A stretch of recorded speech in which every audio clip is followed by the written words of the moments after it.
Forward.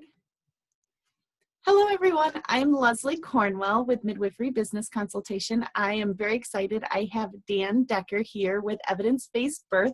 He is Rebecca Dekker's husband and does the financial aspect of the business. So I'm very excited to learn how the business had been started, their background and story for the Evidence-Based Birth. Thank you, Dan, for coming. Hey, thanks so much for having me. So tell us a little bit about yourself, Dan, and how you and Rebecca evolved to create Evidence-Based Birth in 2012.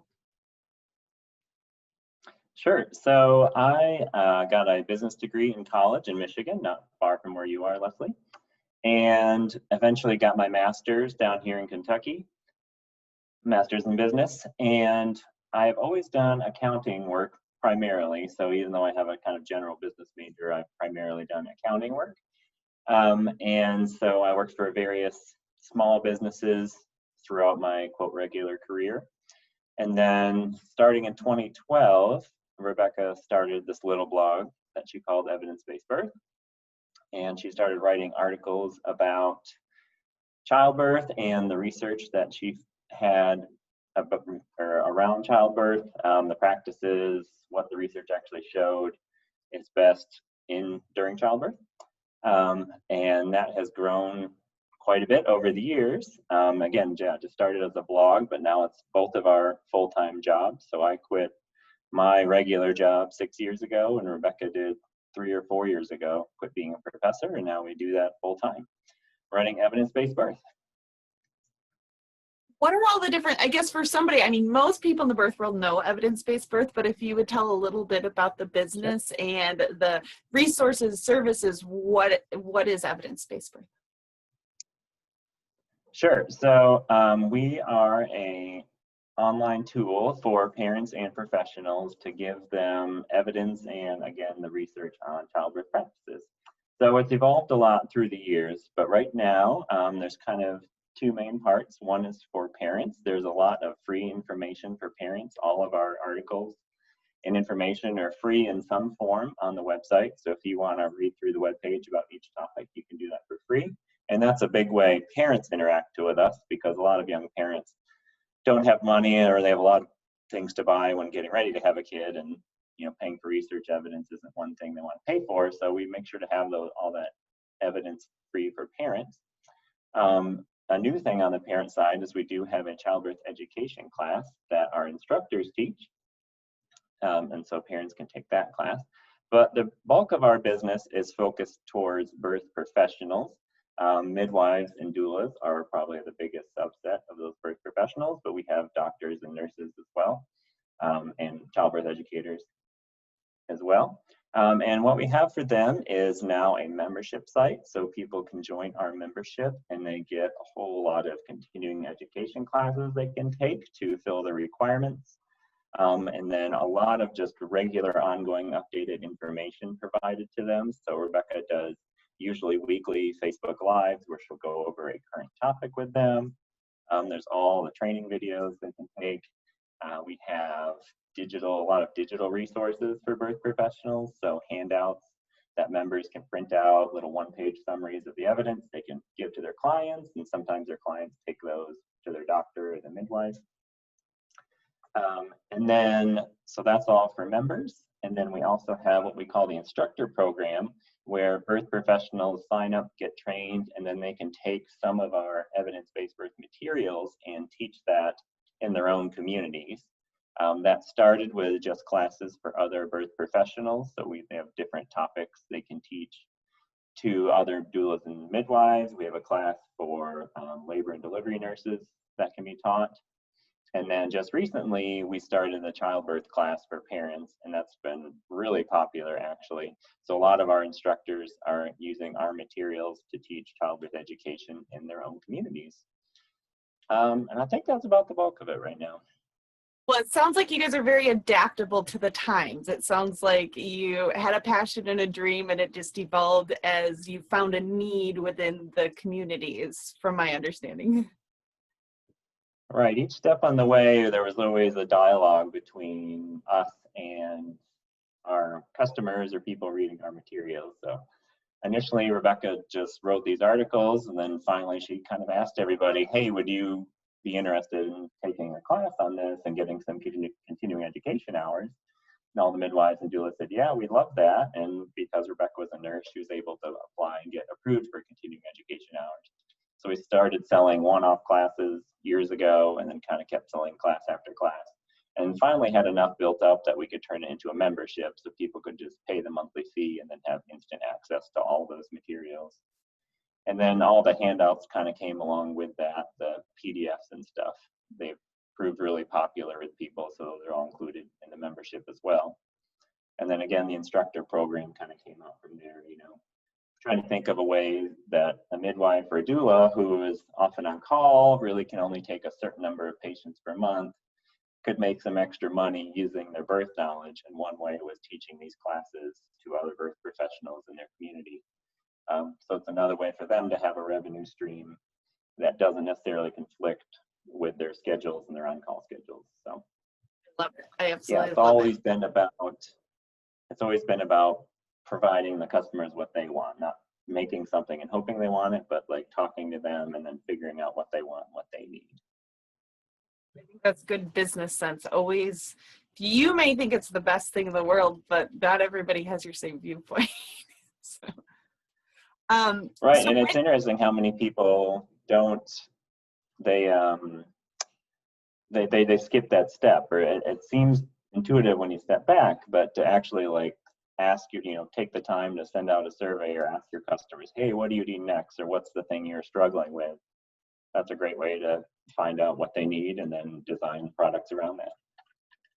Yeah, I think so much we get focused on, okay, I have a business plan, I've got steps, I've got a strategic plan, but it's always going to be ever evolving. And like, you didn't anticipate 6 months ago a pandemic was going to come and people needed more online resources. So automatically you guys got boosted with marketing from that revenue, but you also evolved to make online childbirth education courses because of the increased demand. So having that business sense where you're able to say, I'm not rigid, this is my mission and value, but also during certain situations, you've got to evolve to the needs of the customers. Right, yeah, being flexible, I think, is a huge asset for any business, being willing and able to change quickly with the time. So our childbirth education class we called it a hybrid model, so there was the first class and the end class were in person, and then all the middle classes were online Zoom meetings and online trainings. But yeah, as soon as COVID-19 happened, we knew pregnant people being a high-risk population, we're not going to go out and meet other high-risk people. So we immediately started working on transitioning the class to fully online. So now the childbirth class is a fully online class. Well, and I think the part that's so amazing is hybriding, where you have things that are more automated, like being able to tap into online information side versus services. You and Rebecca work really hard to make your education, your resources, your templates, but it's more of the maintenance upkeep after the fact. So you've got this potential of an unlimited return on investment, which is amazing on a business side. So do you mind going a little bit more into that aspect?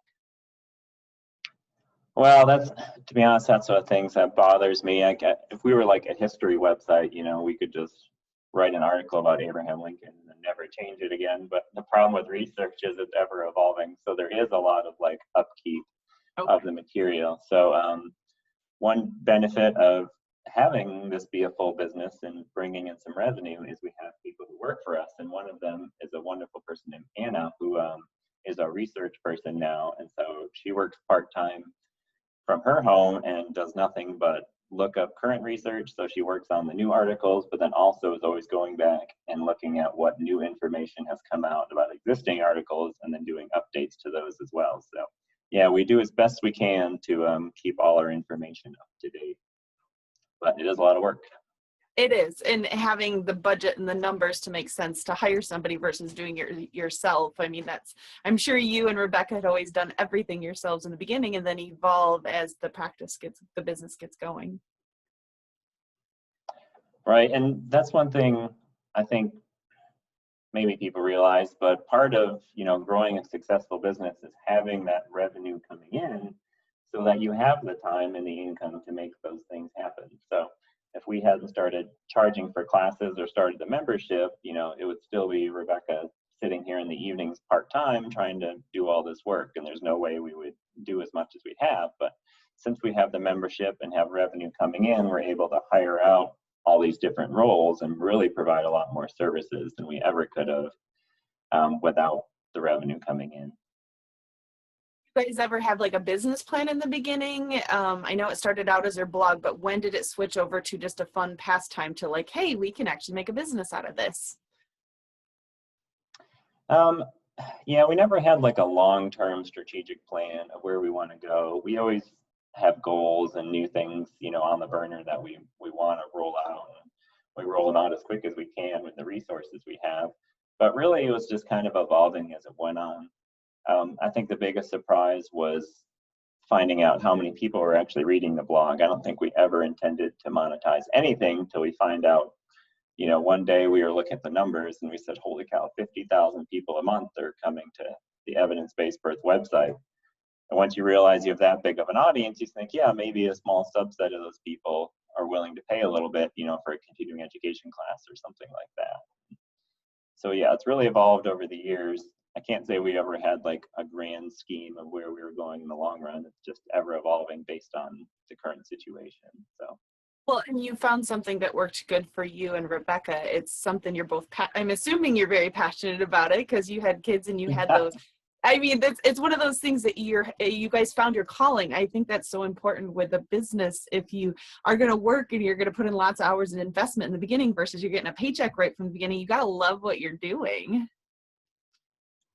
Yeah, we kind of always thought we wanted to own our own business. We talked about it in theory. We would have never guessed 10, 15 years ago it would be in the childbirth field, but it worked out and here we are. So we are enjoying it. We love. So yeah, no, I think it's amazing what you and Rebecca have created and how massive it's evolved. I mean, looking at your Facebook, I was just blown away, the likes and the exposure. I mean, that's the advantage of switching from the industrial age to the information age is we have access to billions and billions of people around the world. And have you had much international exposure? Or has it been more the United States and the local research here? United States is obviously our primary market. We have a lot of people in Canada who do stuff. Sometimes I think I ship to Canada more than almost any other individual state in the US. But we do have quite a few international clients. We have members, we have instructors in different countries. And in addition to doing all the finances, I'm in charge of shipping everything. So every time someone orders something from Evidence-Based Birth, I'm the one packaging that up and shipping it. And so I made a list one time after one of our big Black Friday sales, and yeah, 20, 30 countries at least I've shipped to all over the world. So lots to Australia, of course, but we've shipped in the Middle East, Asia, plenty to Europe, a handful to South America, even some African countries. So. What would you have say are your biggest challenges and the successes over the last 8 years with the business? Well, we have been really fortunate that a lot of the stuff we have done has really hit off with our clients. I can't even think of any off the top of my head. We've had some things that we've tried that didn't go so well. I mean, the instructor program, the way we first structured it, people were having trouble selling classes, but we modified that and it's going well. So again, I think talking to your clients and figuring out what they want has been the hugest goal for us. As you're mentioning earlier, it's interesting being in the information age because just starting and running a business is a lot simpler than it ever used to be. I have an uncle who does a manufacturing business, and we were just kind of comparing the beginning of our journeys, and he talked about having his house mortgaged for years, for collateral to open this factory and that sort of thing. And running an online business, you can practically start for free. So that's been a big benefit for us of this current age is the ability to start a business online, have minimal costs, run it on the side at first, and then thankfully never need a loan or never need investors or anything like that. So we're very fortunate with so much technology for sure to be able to access. I mean, yeah, you compare it to an industrial, somebody that has services and supplies, you have your knowledge and you have the internet, you have to pay for your website and your basic resources. Facebook's free and it's putting your knowledge out there for sure. Hmm. Yeah, I mean, and thankfully, of course, nobody predicted it or saw it coming, but with COVID-19, it sure has helped to be an online business that doesn't require in-person interaction. Again, other than the instructor classes, but we did our best to modify those as quickly as possible to adapt and only do those virtually as well. And how many workers do you guys have total? You mentioned, I don't say Anna or Hannah had done a lot of your part-time research for you. What other workers do you have with evidence-based birth? Yeah, so our team has slowly grown over the years. So and really we did everything we could with just the two of us, but then the customer service work got too much. So we started with a customer service person just helping answer emails, helping people who had problems logging into the website, stuff like that. So we have a key customer service person working for us now. We have someone who kind of runs the membership program and helps people join the membership and just answer the questions about the membership. We have someone who is in charge of the instructor program and actually was one of our top instructors, and we asked her to come work for us, and she said yes. And so we have someone who works part-time doing that. We have two people who are help us with graphic design and video editing. They are actually in the Philippines, but they're wonderful folks, and they help us do graphic design and video editing, and yeah, any image you see, they've had their hands on, or video, they've had their hands on podcast editing. And then we have a research person now who works part-time, and then we just hired, maybe our newest hire was someone who is kind of I forget her actual title. She's a manager. She kind of manages everything overall. So just helps Rebecca with anything that's needed and just kind of general coordination and organization of the whole business. So yeah, we have a team of 7 or 8 people. Most of them work part-time. We have our operations manager is full-time.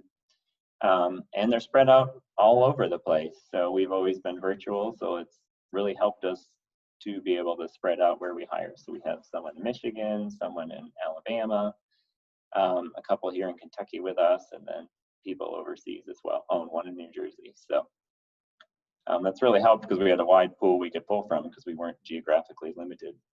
Well, that's the other benefit of an online business, because you can, not just your local community, somebody that has to be on site, you have the experts all over the world you can tap into. So that's another benefit of an information age online business.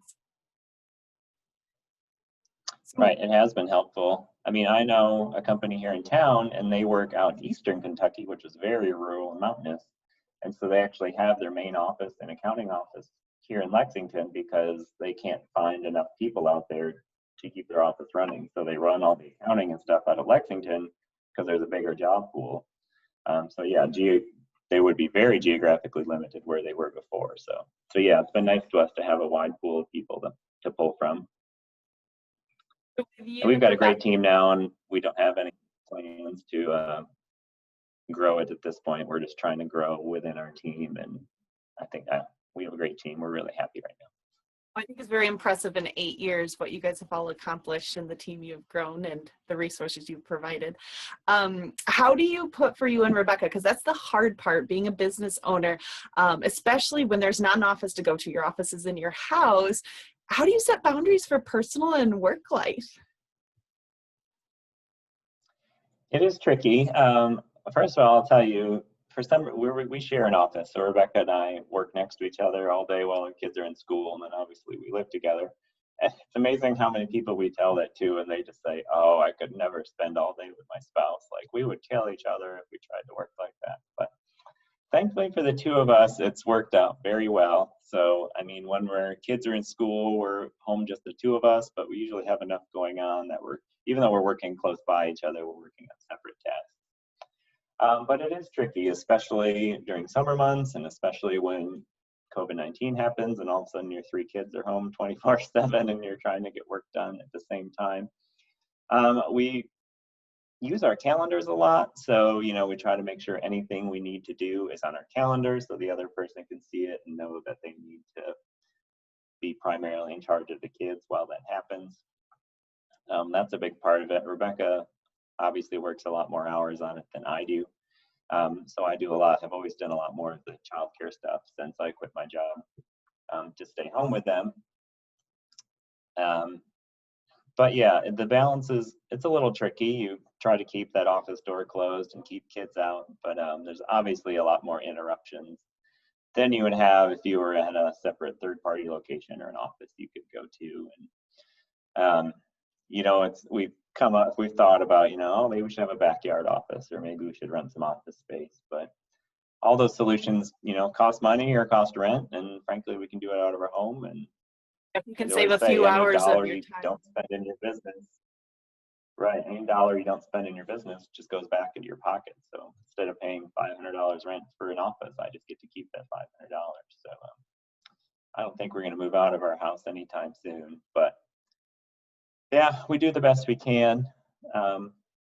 I honestly have more trouble staying focused when the kids are around. Rebecca's pretty good at staying laser focused on her work and trying to tune out all the noises. So, but it's difficult. I know it's not for everybody. Even Rebecca's sister said I could never work from home. All the work at home would distract me, the cleaning and things that need being done. She couldn't do it. But yeah, I think it takes the right type of person to stay motivated when you're working from home. But thankfully, it works out for us. And I think being a business owner in general, you have to have the right personality and determination and drive, because yeah, if you aren't instantly getting your paycheck and it's an investment, or, oh my goodness, I would rather go do this and I'll do that later, I'll push it off, like eventually that money doesn't come in. And so it's definitely, you have to have the drive and the determination of self accountabilities. That's very different than being an employee. So. For sure. And I mean, partially the motivation is there because if you don't do the work, you won't get the money. That's a good motivating factor, but it does take a lot of self-initiative to make sure you're working and getting the job done, and a lot of hard work, frankly, of being a small business owner. There's plenty of rewards, but it's definitely a lot of hard work too. That goes into the next part. So what's your favorite part of running your own business? For us, it is just the freedom to make our own schedule and do what we want in life. I've seen some of these posts recently, you talk about financial freedom, but then also like time freedom. So the ability to do what you want with your own time. And that's been huge for us. Back when Rebecca we were both working, I had a lot less vacation time than Rebecca. Our college job is lighter in the summer, and just naturally they have more vacation time. So I mean, I had a spreadsheet going in Excel, and it was my PTO spreadsheet, and here's how many hours I earned every paycheck, and I would calculate in the future and put in all our future travel dates and that sort of thing. And we were really limited by that schedule of how often, of how much PTO I had and where we're going to use it. And that just basically controlled all of our vacations, trips to see relatives, that sort of thing. So since I quit and since we both work for ourselves now, that's been really the huge benefit, is just being able to travel whenever we want. Even it's just as simple as, going to Michigan for Christmas time to see my family. We're not worried about requesting time off or, making sure we have enough vacation time saved up. It's just whatever we want to do, we can go do that. That's been huge. Probably the biggest example is, I don't even know how it started, but we wanted to go to a trip in the winter because we're not big cold weather fans. So we went to Hawaii a year and a half ago for a month, and we pulled the kids out of school, and we homeschooled them for a month. But we got to take a 4-week vacation that was not even imaginable back when I used to work. I never had 4 weeks in one whole year that I could take off, let alone 4 weeks in a row. So that time flexibility has really been the nicest thing for us. Well, you get to choose, do I want to work in Hawaii or do I not want to work in Hawaii? Because it's online, you can make the decision. Like, I've seen so many amazing business owners with online businesses. They can work from anywhere and people don't know where they are. So, Right. And yeah, I mean, we have those theoretical discussions all the time of living or working anywhere, but it's hard to family. You realize how important family is when you're gone for them for a while. So it's hard not to live somewhere close to family, or at least within a close drive of family. So I always make the joke that grandkids are going to ruin all my grand retirement schemes, you know, living on some tropical island. I'm going to be stuck in the Midwest somewhere close to grandkids, but You'll have to have two homes. You'll have to have your island, and you'll have to have the grandkid visiting site. yeah, we'll see. We'll just have to travel a lot, I guess. But. Well, I really appreciate your time today, Dan. I know you're very, very busy. Is there any other advice or tips you would suggest to aspiring business owners in the birth world? Sure. The main thing I talk about with birth professionals, and it's something I know you probably work on with them too, is that in order to be successful as a midwife or as a doula, you really have to succeed as a business owner too. And I think a lot of midwives and doulas don't like to hear that. And for a lot of people, it's not at all what I got into being a midwife or doula, but it's kind of the reality of the situation. So I lost my train of thought there for a second. No, but just the importance of business sense, yeah. Yeah. So I always say, and I teach this class for birth professionals, you know, the most successful midwives and doulas aren't the ones that know the most number of positions to push a baby out or know the most number of comfort techniques. It's the one who tend to develop the best business sense about how to run the business are the most successful. And it feels kind of cold and harsh to talk about such a beautiful thing as birth as like go out and make the money, but it's the reality of what you need personally in order to do your job successfully. So yeah, getting business training as a midwife and doula, I think is really critical. I don't think many of the midwife and doula trainings or certification programs provide that training. And frankly, it's not just for midwives or doulas either. I know photographers, all these different businesses that say, yeah, I know how to take pictures. I just don't know how to run a photography business. And so I think getting training and learning how to, you know, run your own accounting, that sort of things is really important and something that midwives and doulas should make a priority. Because, you know, we're not all doing this as a hobby on the side. Without that income coming in, we can't continue to be midwives and doulas and to do the necessary work that parents want and parents definitely need right now too. So That was part of the mission and the reason I started Midwifery Business Consultation, because I wanted to prevent burnout. I want lots of midwives and birth workers all over the country, and you have to have a good business sense. If you don't understand how to negotiate with an insurance company or make a business plan or know how to market or hire staff and train and policies, I mean, you're going to work so hard and not make money and not be, but I look at it as the more money you make and the more sustainable it is, you can now have other side. Now you can have a low income population you're serving. You can focus your mission on what's truly valuable to you if you have the revenue streams coming in from other directions or a good, strong business plan. Mm-hmm.